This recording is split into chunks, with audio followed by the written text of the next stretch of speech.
অরিদুন কি করছো? এই যে আমরা তরকারি কাটছি। আজকে কি রান্না হবে? আজকে টক ডাল করেছি, আম তুলেছি, জানিস তো? ঠিক হ্যাঁ। আম তুলেছি কতগুলো। তোর মা তো আমের চাটনি করে, আমি আম তুলে টক ডাল হয়ে গেছে। রানী একটু সেদ্ধ ডাল রেখেছি, আর এই যে কলমি শাক এনেছে তোর বাবা, কলমি শাক ভাজা করব, মোচা করবো কিনা কি জানি, দেখি। তোর মা নাবুক, আলু ভাজা, এইসবই আজকে নিরামিষ করবো, সব আয়োজন এখন ঠিক করতে পারিনি, জানিস তো? এই শাকটা করে নি, ডাল হয়ে গেছে, বুঝছিস তো? ডাল হয়ে গেছে, সেই শাক হবে না? হ্যাঁ হবে। আলু ভাজা, কলমি শাক ভাজা, ডাল, টক ডাল, তারপরে তরকারি। অনেক রান্না হয়েছে আজকে।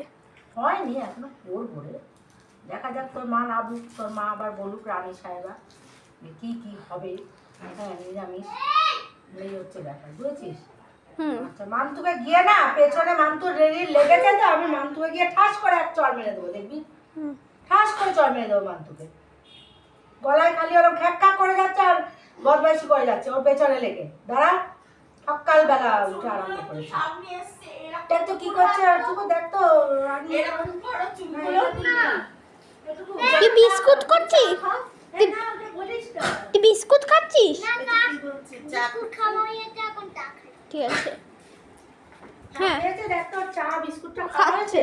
বাটুল খেয়েছে, ও খায়নি। না, নিনি এখনো খাইনি। খাচ্ছে। ও তুই ইয়ে করছিস, ব্লগ করছিস? ও ব্লগ করছিস? হ্যাঁ। ও আচ্ছা, শুভ সকাল বন্ধুরা, সবাই ভালো আছো তো? আমি এতক্ষণ দেখিনি যে টুকু আমার ব্লগ করছে, আমি খেয়াল করিনি, মাথা নিচু করে কলমি শাক খাচ্ছি তো। তোমরা সবাই ভালো থেকো, সবাই ভালো থেকো। গরম পড়ছে, রোদ্দুর উঠছে, যত গরম পড়ছে, ঠান্ডা গিয়ে আবার গরম এসছে। তোমরা সবাই ভালো থেকো বন্ধুরা। তোমরা আমার ব্লগটা দেখছো তো বন্ধুরা? আচ্ছা, ঠিক আছে, তোমরা সবাই ভালো থেকো। আমি একটু রান্না করে নিই, পরে তোমাদের কাছে আসবো। টাটা।